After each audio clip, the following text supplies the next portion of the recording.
Welcome to the WanderLearn-Podcast. I'm your host, Francis Tapon. In this episode, I interview Jessica Husson, who won the TourRadar contest and was able to travel to 5 continents in 50 days. It was an amazing journey. She shares it and also shares the filmmaking process of how it was to do all this. Now, if you want to take a similar type of tour, you can enter into a contest yourself of TourRadar, sponsored contest that you go to tourradar.com/WanderLearn, the name of this podcast, and you'll get a special place to enter in and get $1,000 of travel credit on TourRadar. So you'll definitely want to check that out. And you might also want to check out Health Access Sumbawa and the Steelman Family Foundation, 2 nonprofits that I love to support as well.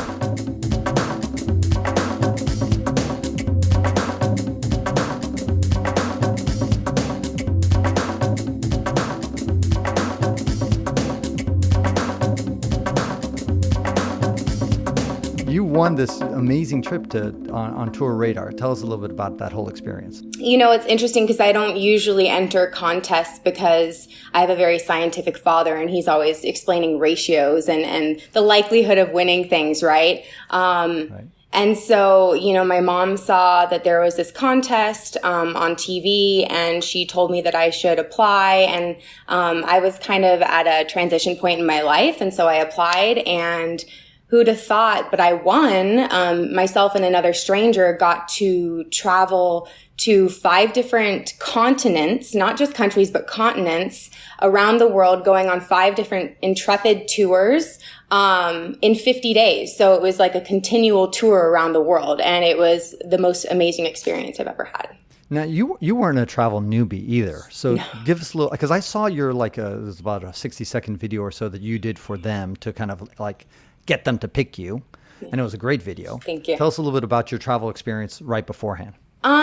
So I grew up in a family that my mom didn't really get to travel until later in life. And she really appreciated how traveling can really broaden your horizons and take you out of your comfort zone. So I've spent a lot of time traveling the world with my family, but the experience that I had with my family traveling and the experiences that I've had traveling compared to what Tour of the World offered were stark contrasts. Like the everything that I did prior was very, not scripted, but it was, you know, it was just kind of like a normal travel experience where you go on specific, you know, tours, or you go and see certain landmarks.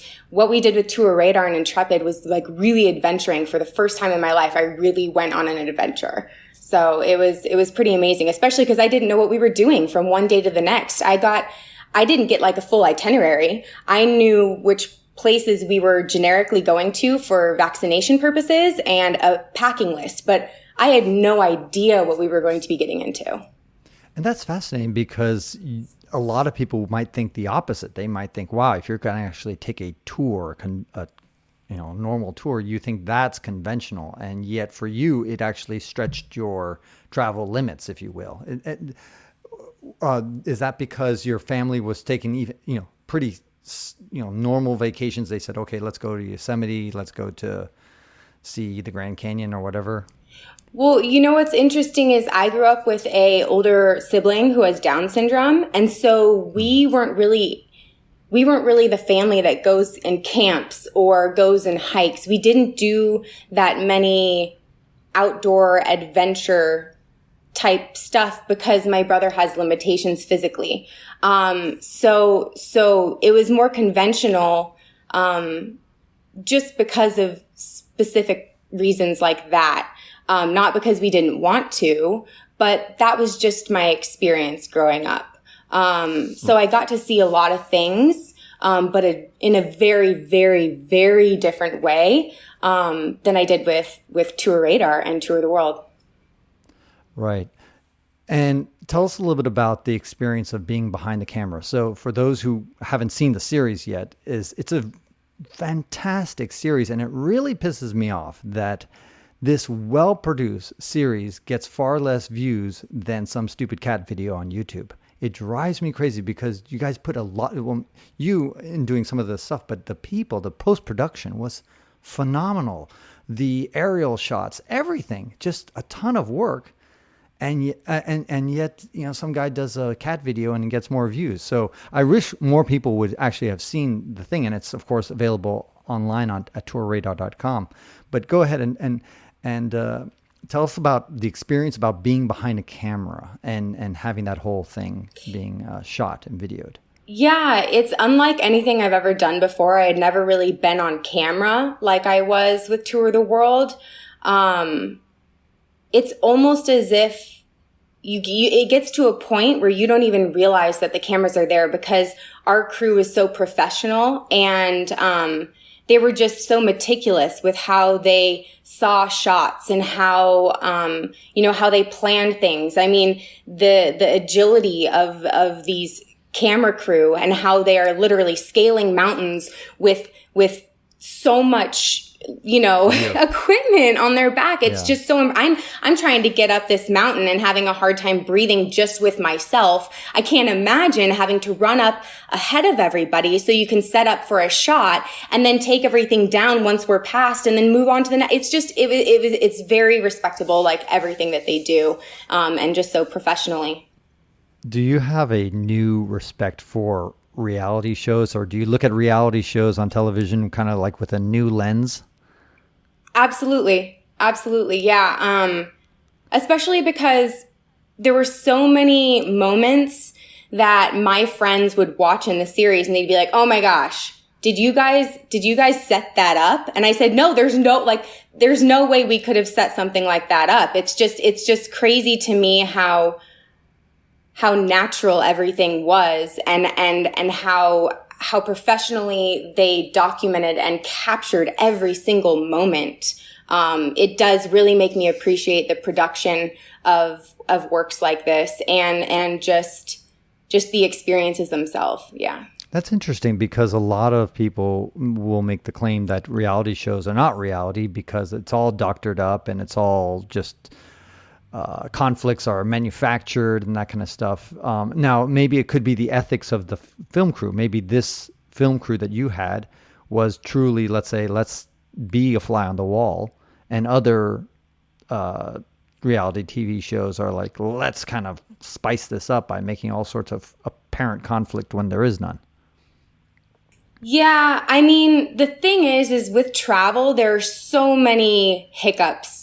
And travel is wonderful, but it is really stressful because you don't know from one moment to the next if things are going to turn out the way that you had planned. So one of my favorite hiccups was the fact when Joan was the other guy who won the thing. You're laughing right now. Which one are you thinking about? Because I wonder if we're thinking about the same one. When he lost his passport. Yes. I mean, this guy, I can't even put into words. He's this person, and we're polar opposites, just to put that out there. But we came back from the Amazon the day before we were leaving Peru. And so we flew in and went to the hotel and then woke up early to go to the airport. And you were flying to Italy or something? To the U.S. To the U.S., okay. Mm-hmm. Yeah. And so we get to the airport and we're in the check-in line, and Joan is just ripping through his bags. He can't find his passport. And me, okay, so another thing about me is I was a flight attendant for a year. And so there are like certain things that you don't leave your house without, right? You have like a checklist, a mental checklist. You're like, watch, whistle, passport, fan, you know what I mean? Like you have a checklist, and a whistle? You need a whistle. You need a whistle. All right. That's not part of my checklist. So, but go ahead. I'm just. Yeah. Well. Have you ever used the whistle? Have you ever used the whistle? No, thank goodness. Okay. Right. Than't goodness. Okay. But so it was just really comical to me because I go through this mental checklist before I even leave my room. And the fact that we had gotten to the to the airport, and he hadn't checked for this. And it's actually a really good thing because it turned up in Lost and Found at the airport, which is mind-boggling to me, because if I had left my passport on a flight the day before, the likelihood, and the Lost and Found opened within minutes of us having to check into our flight.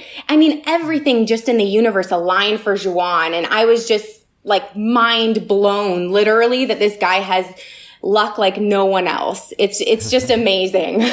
Yeah, that was crazy. I once lost my passport in Senegal, in Dakar, in the capital. I lost it right in front of the United States Embassy. Somehow somebody picked it up on the floor. I don't know how it fell on the floor, but it must have fallen out of my pocket. Somebody found it, and then the U.S. Embassy called me the next day or 2 days later, or sent me an email saying, "Hey, we've got your passport." So I totally lucked out, because a U.S. passport in Senegal or anywhere in Africa, that's valuable stuff. I mean, you can use that potentially to forge it, So I also got lucky like Joan. So tell me a little bit more about how you guys were opposites. I don't know I wonder if TourRadar was planning that when they decided to pick you guys, or it just happened to be that you guys worked out to be opposites. Give me examples of how you guys are opposites. Yeah, and I don't know either. But because to me, when I watched the series, I think there's 7, 8 episodes or so. There are going to be 8 total. Yeah. Yeah. And so by the time this comes out, number 8 will come out, and we'll get into where that is. But when I was watching it, I would say this is my perspective. It didn't seem like there was a ton of chemistry. And what I mean by chemistry, not necessarily sexual chemistry or romantic chemistry. There was definitely not that, but I even kind of like buddy chemistry. I didn't see it as much on camera. And so I wasn't sure if there was, or if it just, and they just didn't capture it very well, or if you guys really are polar opposites and somehow just never clicked. Yeah, I would definitely say not like enemies, but also just, like sometimes you're not like, it's not like you hate somebody. It's just like you just somehow just you just don't meet on a friendship level somehow, just doesn't, that chemistry, the friendship chemistry doesn't like take off.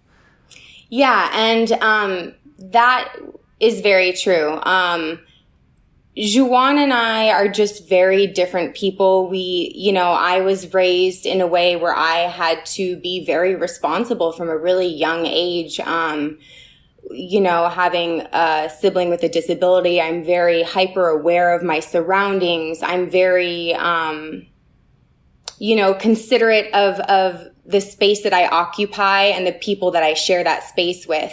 And I'm not saying that Joan wasn't totally, that he's a lot younger than me. We're almost 10 years apart. And, we've had very different life experiences. He hasn't traveled as extensively as I have. And I don't think he had to have as much responsibility as I did growing up. And so our relationship was almost like siblings, where I was like an older sibling to him. And so I would, and I felt bad. I would apologize sometimes, because I'd be like, "I'm sorry, Joan, like, I don't mean to do this. It's just like inherently who I am." So if you like leave something on a seat and I say Joan, or like, I remember when we were taking the train to Machu Picchu and he left his ukulele, he was probably going to come back for it, because he doesn't leave his ukulele anywhere. Like if he remembers something, it's his ukulele. It's like an extra limb. But he had left it on the train, and I grabbed it, and and I feel like I just have a tendency to look after people. It's like an inherent quality of mine, from the way I grew up. And I think he would get annoyed with me because of that. And so it was really just like any kind of experience you have with people that you don't know, getting to understand how people operate, what makes them tick, especially as you spend a lot of time with them when you travel.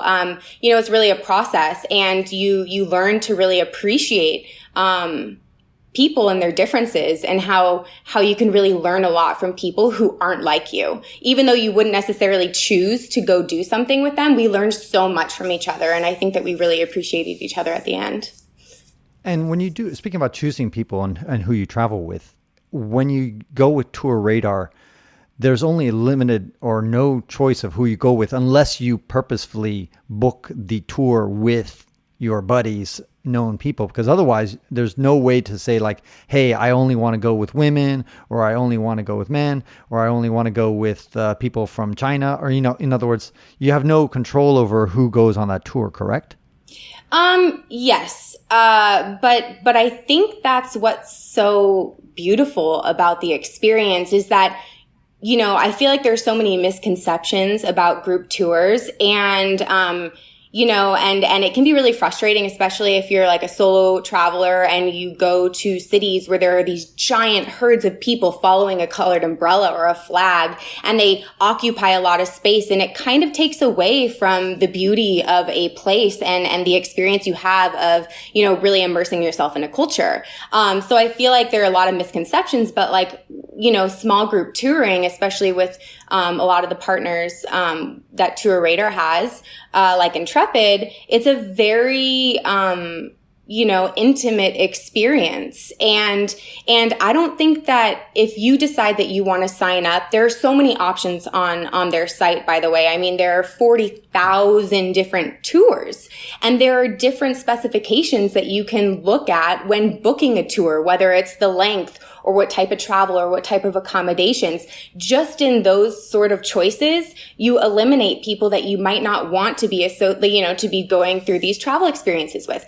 But for me personally, I'm just, I'm very curious about people and what bring them to a place and understanding, we're here for a similar experience, but we can be so different. So even if I did turn up to do this like hike on a mountain and there were people that were 20 or 30 years older than me, I would be blown away at the fact that, this is really cool that you guys are signing up for this, and I want to know more about you and like what has led you to this place. Like what has brought you here at this point in your life? Because I just think that there's so much that we have to learn from each other, and at the end of the day, we're way more similar than we are different.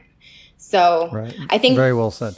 Yeah. So I just think that, no, you can't really pick, but I think that when you go through the process of choosing a tour, that eliminates a lot of the people that you might not be excited to be traveling with in the first place. And I will also add that one of the travel 101s, the most basic things about travel is to have an open mind.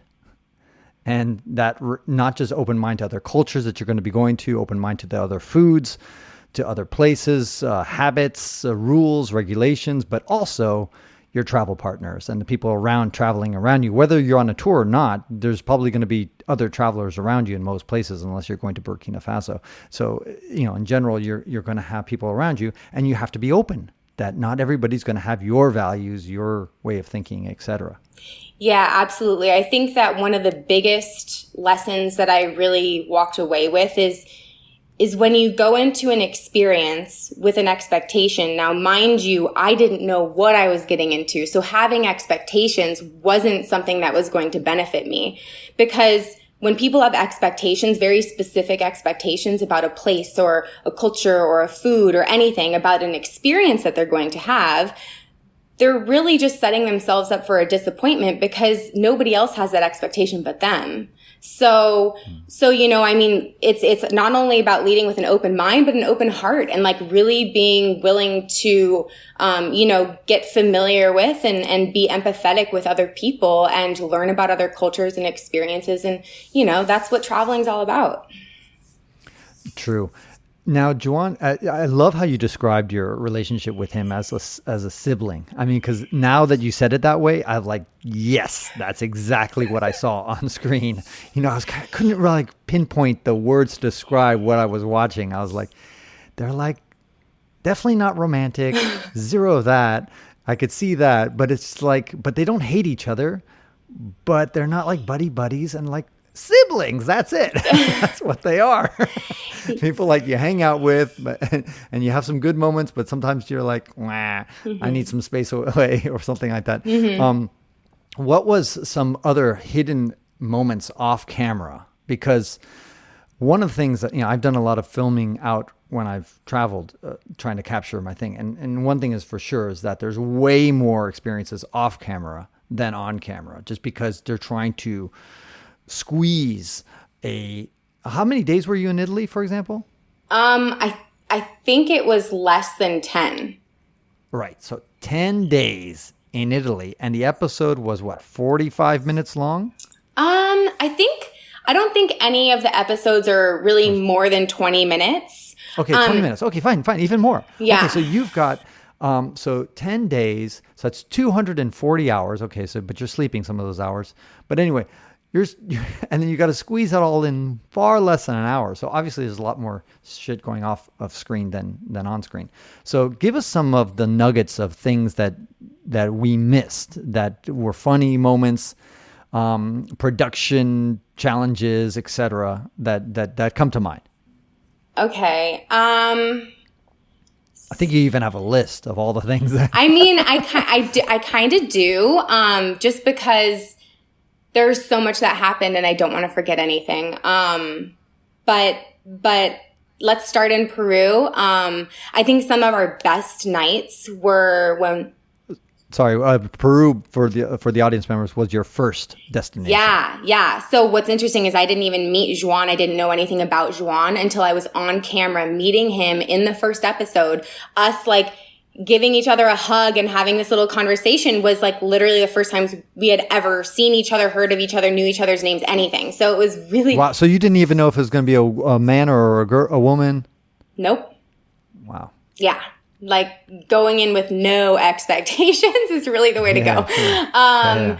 So I think some of the best nights in Peru were when we were camping on the Inca Quarry trails. So we hiked for 3 days and stayed in tents on the mountain during the hike for 2 nights. And what was really cool about this experience is it really takes you away from a lot of distractions. And it really, you're around people. There's nowhere really to go. So you're all with each other and you really get to know each other in a very, different way than you would if you were in a city at a bar or, what we would typically do. I remember we would have our dinner and we would have our porters who would help us they would set up our tents. They would cook us dinner. It was quite the experience, but we would sit around the table and, after dinner and we would talk and exchange stories, and we had icebreakers with our porters, and a lot of, the Peruvian porters, were very proud of their families, and there would be cultural, things would pop up that you wouldn't, think about. So when we did icebreakers, we would go around and talk about, our family, if we had kids, blah, blah, blah. Well, the Quechuan word for baby is wawa. And one of the people in our group wasn't in there at the beginning of the icebreaker, and he came in, and when we would go around, they'd be like, I have 4 wawas.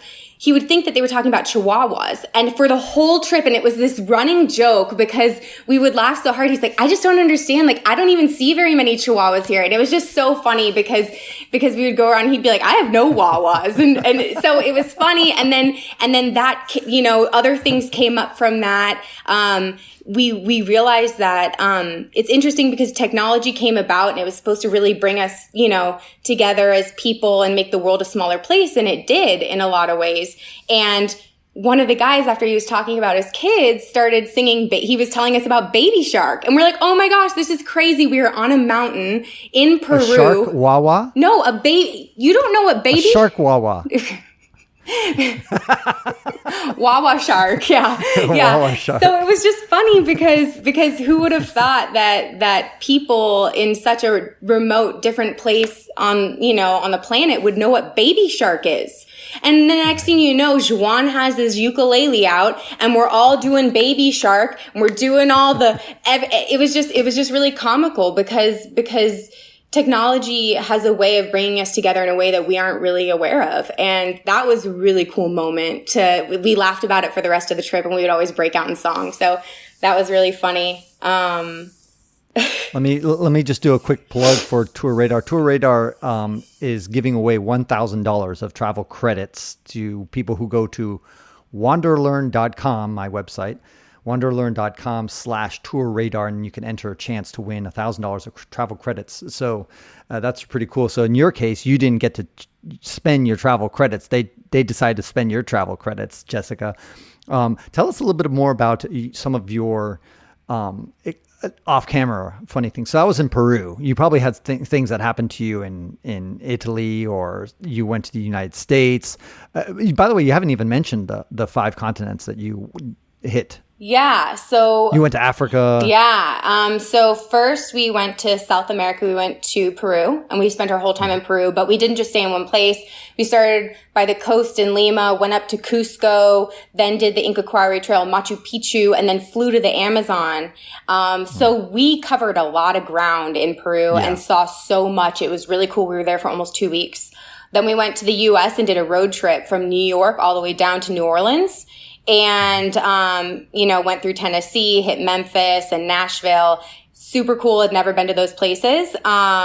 Then we flew over to Italy. So Europe was the next destination. Italy is what we did. We started in Rome, and then we took a bullet train over to Naples and chartered a sailboat and sailed the Amalfi Coast. And that was insane. The CEO of TourRadar, Travis, joined us, and that was an amazing experience. And he actually... Hold on, let me stop you there, because I interviewed Travis before, and so I just wanted to see what kind of things you learned from meeting Travis face-to-face, because I've actually never met him face-to-face, and he sounds like a fun, great guy. He's the CEO of TourRadar. So I remember seeing you guys, you sat down for dinner. That was, I think, your first time you met him, right?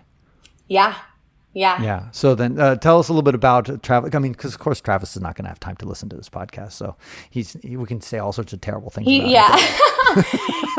Except that there isn't really anything bad to say about Travis. He is pretty wonderful. The fact that he, really curated this experience and really wanted to create this for people was really, really cool. He is all about, with TourRadar and his partners, he's all about creating really culturally rich experiences for people and for travelers around the world. And I really have a lot of respect for him, because he really lives what he preaches. And he really tries to make every single experience full of life and fun and laughter and friendship. And he wants to make the best out of every single experience possible. And he has a way of keeping it very lighthearted. And he even, Travis, he created this challenge, this game where he bought this really funny looking hat, and somebody would have to be challenged. And the group would decide like what we were going to challenge the people to do. And then the person who challenge the person would then be challenged to do something. My challenge was to convince a gelato shop owner to allow me to serve gelato to our whole group from his shop. But the catch was I was only allowed to speak Italian. And none of this was on camera, and it ended up just being really funny. The guy put me in an apron, and he stood back there with me, and he put a hat on me. It was a lot of fun. It really broke down barriers and really allowed people to open up in a different way. And so I am just really grateful for the way that Travis, impacted the experience and reminding us that life's too short not to be having fun and really enjoying people. So, and he lives that through TourRadar. So now, one of the things that was not apparent to people who might have been watching the thing, and they're thinking that this is capturing a typical tour. In some ways, it wasn't typical, at least for you and Joan, because you guys had to do so much B-roll. In other words, filming off camera. Not off camera, but filming post experience to talk about sharing your experience on the camera. Whereas the other people who were on your tour had free time. So give us an idea of how much free time you have that the tour lets you go off and do things on your own. Well, and that's what's so cool about TourRadar. As I said, over 40,000 different types of tours. They have options for every kind of traveler. They have different time frames. They have overland tours that go for months. They have tours that are just, they have boat tours or sailing expeditions just in the Mediterranean. They have them for younger adventure seekers where it's mostly hiking and camping, or they have, party kind of themed for younger adults. They have all sorts of options for every traveler everywhere, which makes it amazing. And I think that there's a huge misconception about group tours that everything is just like, you wake up early, you have some, mediocre breakfast, you get on a giant bus, you're bused to the next destination, you walk around, it's boring. What's really cool is you really get to craft your own kind of specifications. I mean, you can be like, yeah, I do want to go to Peru and I want to see Machu Picchu, but I don't want to hike and I don't want to camp.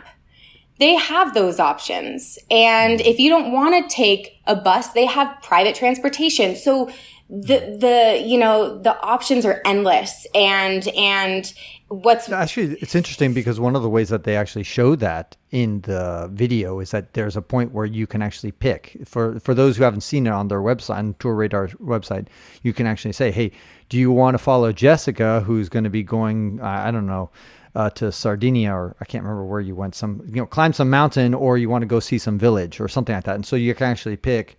And so I imagine Intrepid or TourRadar gave you that option even within your group itself. So even within a tour, you have choices. Yeah, which is really cool. So you do get options, but then they also give you a lot of information. So if you do have off time, they say, okay, so we're not going to meet this afternoon. It's a free afternoon, but here are some cool things that you can do in the area. And, you can either just lay low or you can go do these other adventure seeking things. So it's really cool that they give you all these different options. Now, what do you do if there's a personality mismatch? Because you went on to what I think, was it 8 different tours? Am I right? Within this around the world tour? We did a different tour per continent. So it was 5 tours for each. 5 tours. Yeah. So, but each tour was very different. I would say that although we were camping and hiking and whatnot in Peru, it was more like luxurious accommodations. In the States, it was, we were staying in hostels and we were camping and we were, in Peru, they would set up our tents for us. In the States, we were setting up our tents. And mind you, I had never been camping before. Really? I had never set up a tent. I had never done any of the things associated with camping before this trip. But by the time we got to Africa, Have you ever broken a nail? Have I what? Have you ever broken a nail? I don't really have nails. I was an athlete growing up, but so I'm not like a girly girl. Okay. But yeah, no. But you just never done camping. Yeah, and so all of a sudden, and I think that's also because of the way I was brought up with my brother and the way that we traveled. Yes, so I mean, right. Not that I didn't want to do that. It's just not something that I had done. Got it. And so then, how was camping worse than you expected or better than you expected?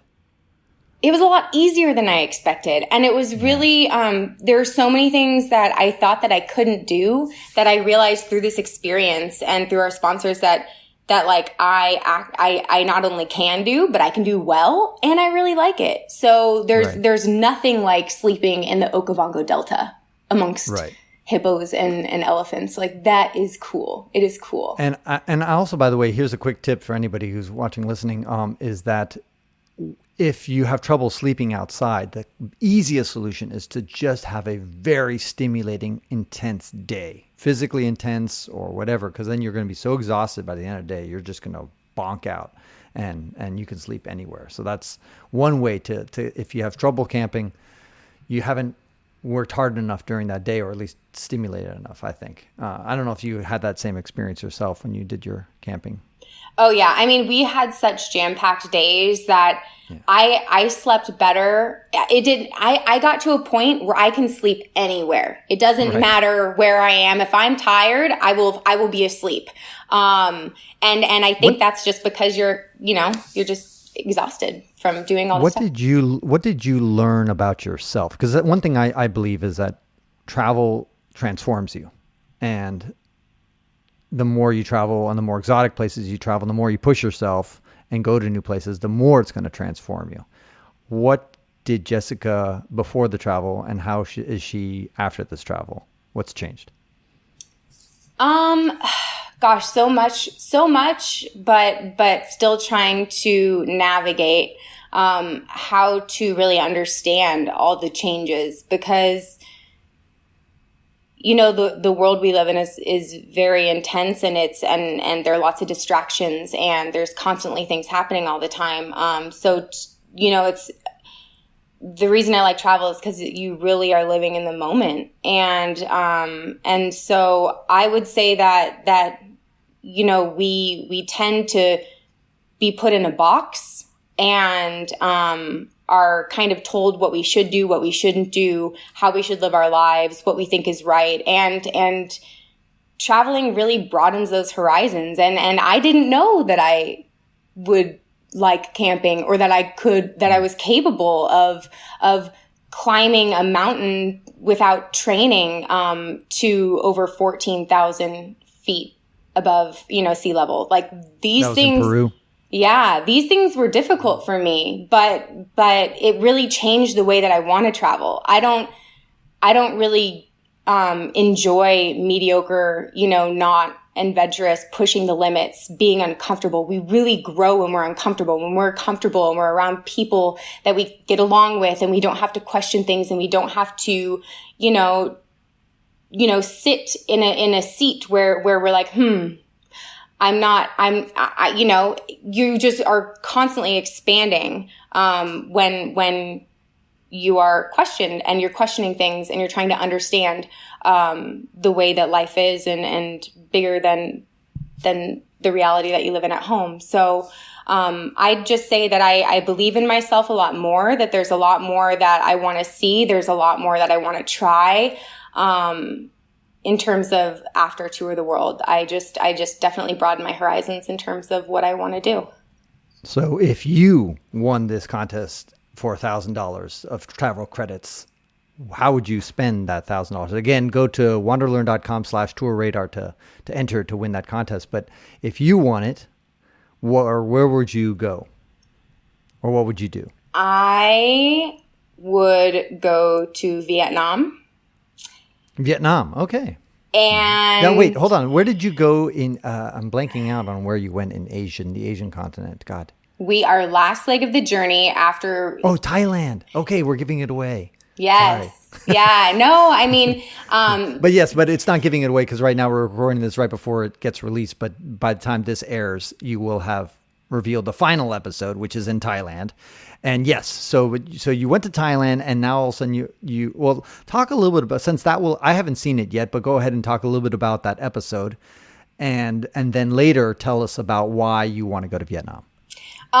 So the episode will be airing on the 19th of September. It is the last, and it's the final episode of Tour of the World. Bittersweet. But I had never been to Asia, so I was really, really excited, to go to Thailand. It's different than anywhere I've ever been, and there's so much beauty, and the people were just so wonderful, and had huge hearts, and were very, embraced us with open arms. I just had never really felt that, in that way before, and the country and the landscapes are just so different than anything I've ever seen. And I really some people criticize, and some people I've heard mixed reviews about Bangkok, the capital. Some people say it's dirty, it's polluted, it's congested, it's really gross. You want to leave there as soon as possible. Other people say no, it's a lot of fun, great food, and nightlife, and da da da da da. So, what was your take of Bangkok? I don't know how much time you spent there. We only had 2 nights there. But I would say that everything that you've heard is true. And it just depends. There's, people would say that about New York City or Los Angeles. People like cities. People don't like cities. I think that Bangkok really does, cater to the people who like cities, but it's really cool because there's hustle and bustle, and there's so much to see, and it's very vibrant, and the colors and the foods and the markets. We went to a floating market, and then there's a market that's like on the side of train tracks, and there's a train that actually goes through, and they have to close everything up so the train can fit. It's just remarkable. The different types of produce and everything that we got to try. It was a very different experience. And I really, really like Chiang Mai, Personally, I think that it's nice because just like San Diego, we have somewhat of a city, but then there's exteriors. So we're, close like a lot of cities in California where you have like mountains and beaches. And so you can really escape and go do things in nature, but also have the convenience of being close. Wi-Fi. Yeah. Yeah. Wi-Fi. So, or shows or, whatever it is that tickles your fancy. So yeah, no, I just love Thailand. I wonder if the Thai food, one thing I've lived with Chinese people and they've told me that the food in China the Chinese food in America is never like the stuff in China.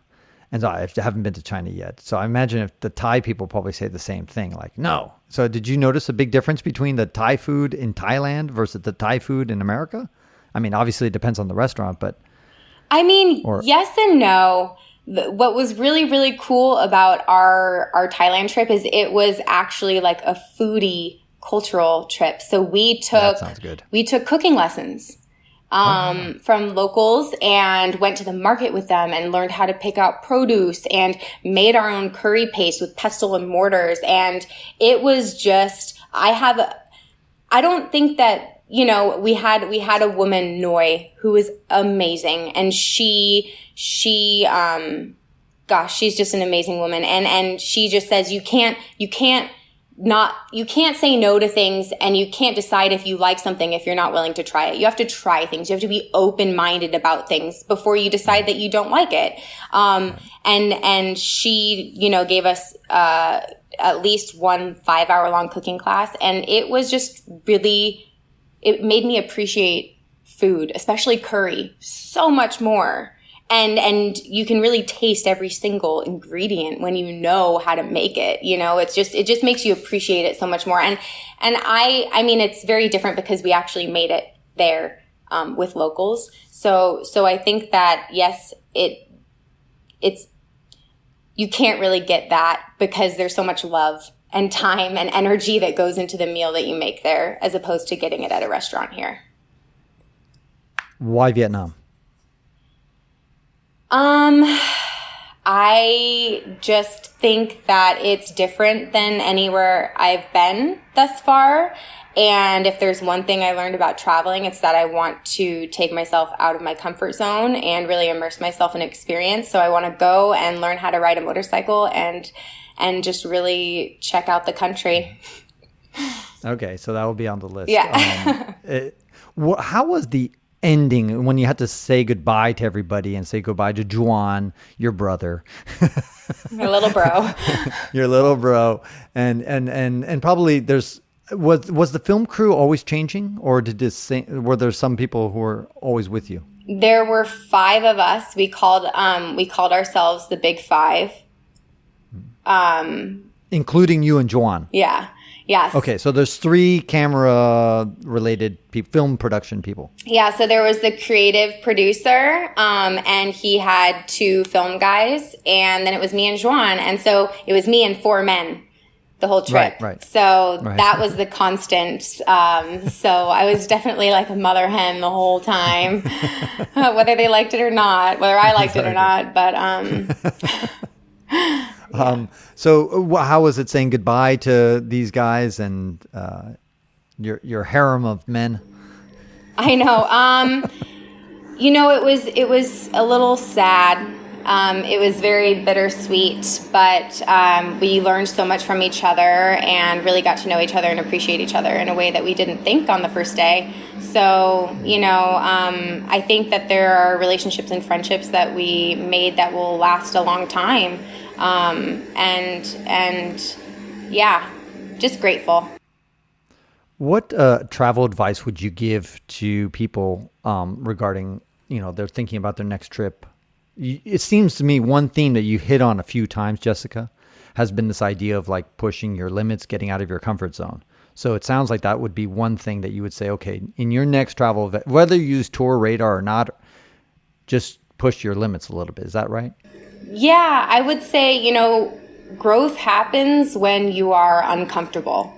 When we are comfortable, we don't change or evolve. So, just be really open-minded.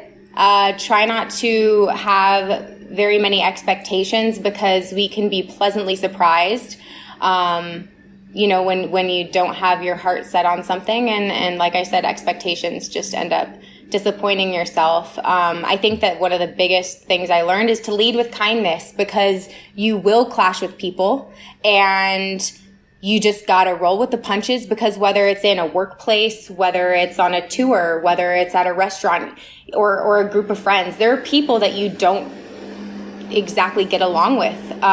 But you just have to figure it out. You have to navigate life with people that you don't, get along with 100%. But to really remember that we are more similar than we are different, and we're all human. So now, when you went on this tour and you were watching it on your screen afterwards, and you said you did it with sometimes you would watch it with your friends. Now, I imagine there was some moments that you were watching on the video and your friends were watching, and maybe it gave them one impression and you like, no, it wasn't really like that. Because it sounds like the way they did it was super authentic and really captured the moment almost every single time. But there's got to be some moments that were on the video that didn't, at least in your mind, correspond to the reality, or was a little bit off, and you're like, oh no, it didn't really happen that way. Or was there anything like that kind of comes to mind? I mean, where you're like, oh. Yeah, I mean, sure. But any particular moments that you said, like, your friends were like, oh my God, and you're like, no, that's not, what really happened, or or the camera didn't capture this after the scene, or whatever, that kind of stuff. I'll give you one example, by the way. Here's one example that I thought. Like when Joan, at one point, he goes on a paddleboard and he goes off into the distance.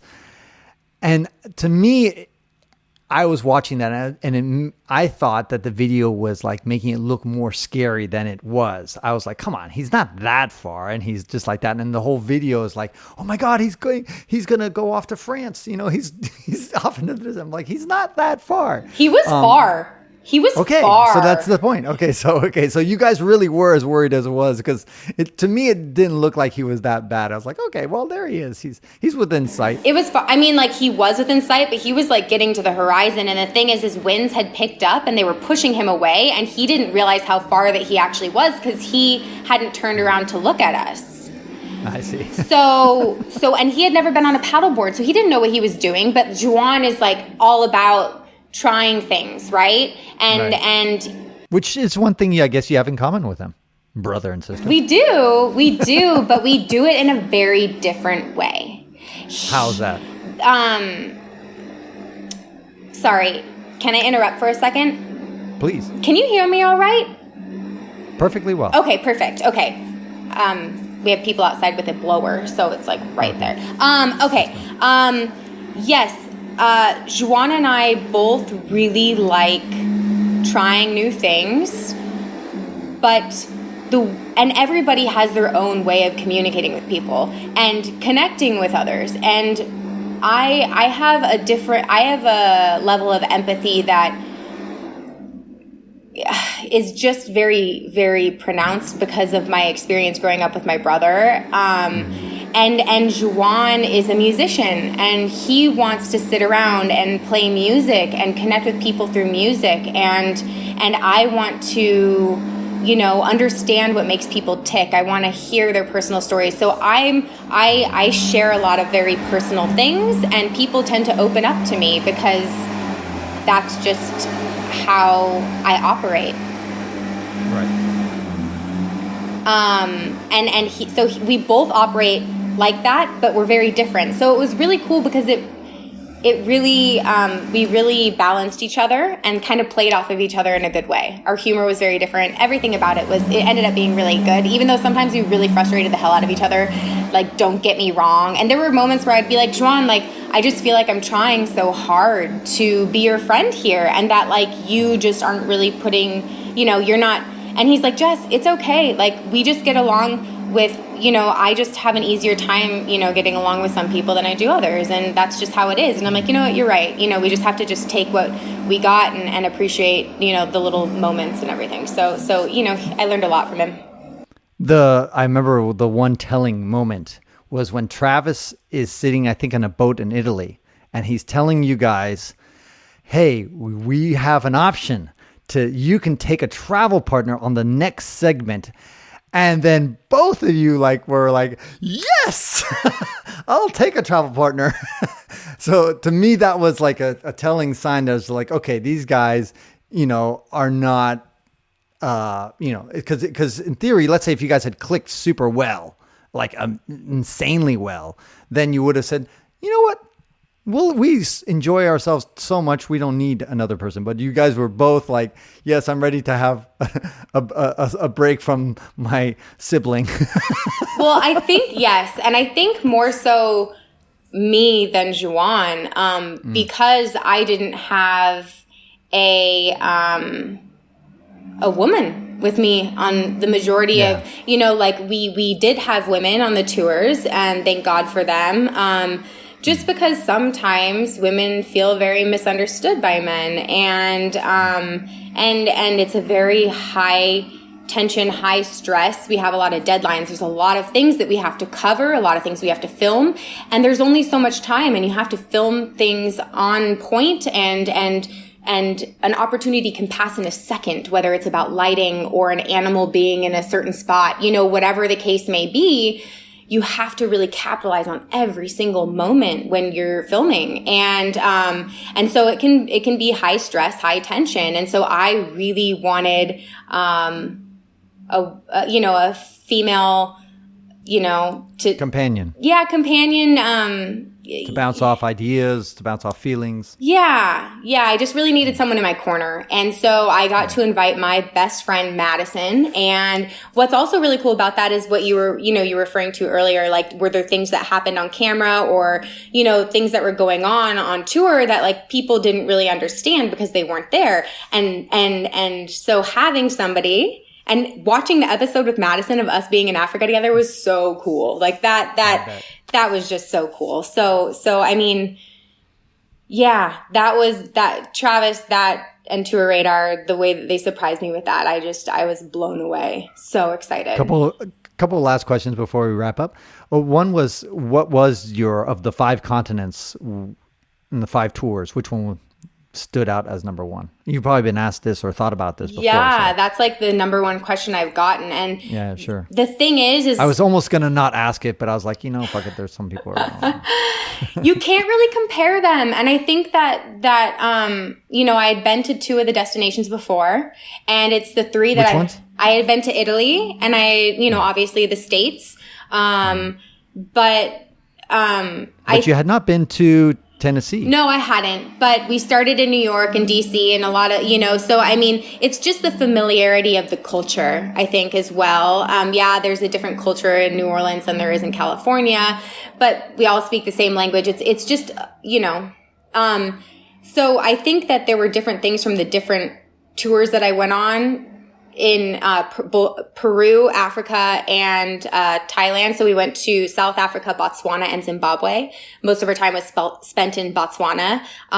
But those 3 places really, they really challenged me in a way that I felt so much more comfortable and confident with myself as a person, which you would think that it would be the opposite. But I learned so much more about myself in the places where I was unfamiliar. So where are you going to go next? What's your? Maybe Vietnam. I realize that, but what's your travel? What's your life plans really now that you've gotten this? How long did it take, by the way, this whole thing from start to finish? 52 days. 52. Wow, that went to go by so fast. It did. 52 days. Yeah. So what are you now? You're back in San Diego, or are you going to? Retire? I wish. Retire and travel. Money grew on trees. I'm really actually taking a step back and evaluating what I want to do with my life, because I had just finished grad school a year before I won. In what? Social innovation, which is an emerging field. But I think it's very necessary, but there isn't exactly a job market for it. So it's really, challenging trying to understand what I want to do with my life, because I really, want to contribute to this place that I live, but also, really live my life in a way that I want to as well. So I definitely don't think, especially after the experience, that a 9-to-5 is something that's plausible. But, we'll see. We'll see where this opportunity takes me. And I'm definitely open to new and exciting experiences and opportunities. Yeah, widespread travel is really detrimental to a career. It just kills it. That's what happened to me. Yeah. It just completely destroys your desire to live in a cubicle. I mean, not that anybody really has that strong desire, but whatever put up with it, you'll do with it. Then all of a sudden, after you've traveled, you're like, no effing way am I going to do this.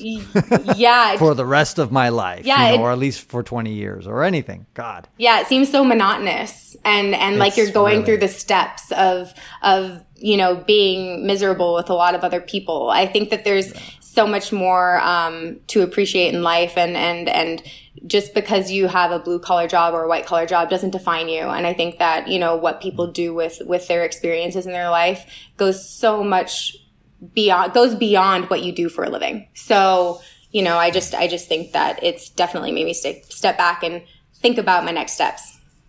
Very good. Well, Jessica, it's been an absolute pleasure talking with you. And to remind listeners to go to WanderLearn.com/TourRadar to have a chance to win $1,000 of travel credits on TourRadar. And what's the best way for people to follow you and follow your next step in life, Jessica? Do you have either Facebook, Instagram, or some other way to stalk you? I mean, I do have an Instagram, and I have been posting a lot of behind the scenes and some of my own pictures from the trip.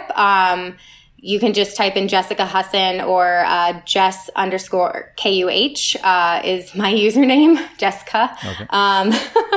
So yeah, that's pretty much what I've been posting on for the most part. Wonderful. Yeah. Well, thank you again so much. Thank you so much. Happy travels. And you. And that concludes this episode of the WanderLearn podcast, where we explore travel technology and transformation. If you'd like to see the show notes with links to what we talked about, or if you'd like to comment on the show, or if you'd like to ask me a question, then go to WanderLearn.com and click on the latest episode. If you'd like to connect with me, just remember Tapon. That's my first initial and my last name. Tapon is the username I use on all social media.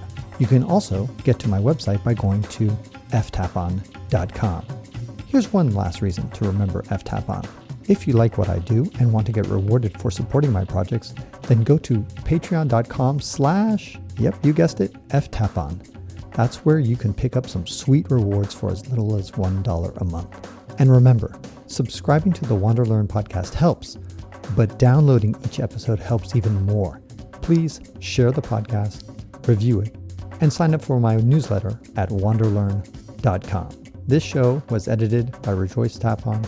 The music was composed by Eric Stratman. This is Francis Tapon, encouraging you to wander and learn.